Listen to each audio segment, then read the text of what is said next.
Okay guys, hari ni Kinsility dah mapping untuk CDI PNP-110 V2. Okay. Jadi ni order daripada Tuan Kasim 0786, nombor akhir telefon owner sebagai rujukan. Jadi siapa yang order akan dapat full set lah macam ni. Okay. Guys, ni sesi post CDI untuk hari ni.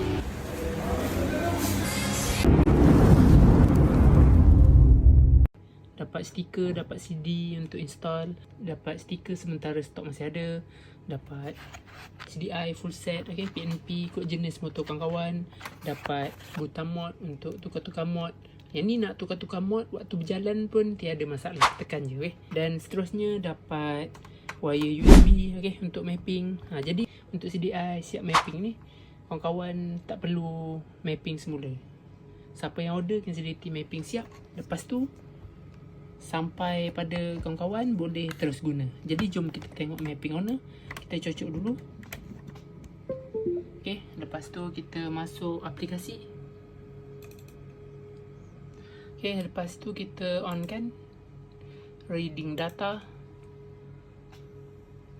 Okay, mod 1 mod highway, mod 2 timing kuda bunyi seketul-seketul, mod 3 letup api low, mod 4 sebu helikopter,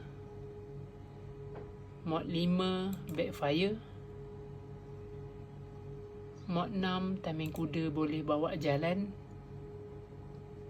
mod 7 letup api power, mod 8 mod raceman dekat dan mod daily. Jadi kawan-kawan nak keluar dengan betul, off kan, tekan pangkah, tekan yes.